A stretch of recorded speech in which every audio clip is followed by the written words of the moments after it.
tingkat kesabaran kita tuh harus lebih tinggi pada saat kita ngadepi orang tua. Orang tua itu bukan orang yang sudah lebih dewasa dari kita, bukan. Dia kembali lagi seperti anak-anak. Setelah 60 kira-kira dok, Ya. Nah itu biasanya makin cepet tuh kalau dia makin nggak punya aktivitas, Frankie. Orang biasanya memburuk sekali pada saat dia sudah mulai hilang dari sosialisasi. Nanti saya masih lama dok, 38 tahun lagi dok. Hilang dari sosialisasi dalam arti kata gini, orang tuh sebenarnya yang bikin orang nggak pikun adalah karena dia bekerja, Frankie. Dia bekerja, dia kontak sama orang segala macam, otaknya jalan. Tapi pada saat dia mulai pensiun, nah itu sayangnya di Indonesia pensiun kita terlalu muda, Frankie. 58 sudah pensiun, 60 sudah pensiun. Sekarang ya paling-paling 65 lah.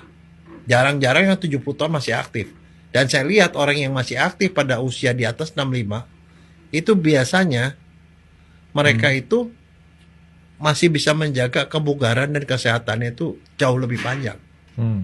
Nah, yang paling parah adalah kalau orang sebenarnya tinggal di rumah. Nah, itu seperti waktu itu kita pernah ngomong. Dia ada di rumah bersama anak dan cucunya, tetapi dia tidak pernah ditegur. Anaknya nggak pernah ngajakin ngobrol dia. Sebelum berangkat kantor ataupun sesudah pulang kantor nggak pernah ditegur-tegur orang tuanya. Cucunya pun tidak nyambung sama kakeknya atau sama neneknya. Dia sendiri, jadi dia sendiri dalam keramaian di rumah. Nah, ditambah lagi kalau dia tidak punya hobi, tidak punya peliharaan. Tidak ada peliharaan, tidak ada hobi, tidak, ya pokoknya melakukan sesuatu lah. Nah, kalau yang kayak gituan, dia cepat sekali tua, memburuk dan pikun, Frankie. Jadi kalau menurut saya penting sekali orang-orang tua itu bisa punya sosialisasi setelah dia tidak aktif kembali, tidak aktif. Dok, emang kita punya fisik kalau nanti bertambah itu selain daripada dia punya kecepatan nih dok ya, otak kita menurun tuh dok? Semua menurun pada saat dia tidak dipakai. Otak itu sama dengan otot. Oh berarti kalau nggak dipakai ya dok ya? Iya.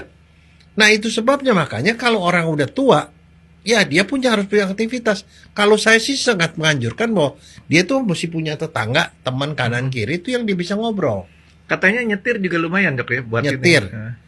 Naik sepeda, olahraga ke sekelilingnya, ikut tai chi misalnya, senam pagi, ikut aja. Kalau misalnya dia punya aktivitas keagamaan, pergi ke masjid, ikut pengajian. Barangkali saya tidak tahu ikut pengajian. Mungkin kalau itu aktif di gereja, nyanyilah jadi ikut anggota kur dan lain-lain.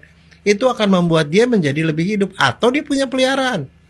Peliharaan di mana setiap hari dia mesti mikir, oh ini harus dikasih makan 3 kali sehari.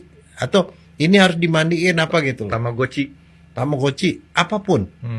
Nah itu harus itu. Dan bahkan kalau menurut saya, yang paling bagus adalah seperti di beberapa negara, di beberapa komunitas tradisional. Tetangga ngumpul yang sesama orang-orang tua. Tapi saya mau ikut paduan suara ditolak dok. Kenapa? Katanya suara saya bagus, tapi lebih bagus lagi kalau saya nggak nyanyi. Nah, itu biasanya nyanyi yang bagian akhir, Frankie. Bagian akhir bagus. Bagian terakhir gitu loh. Jadi udah mau habis baru kamu nyanyi gitu loh.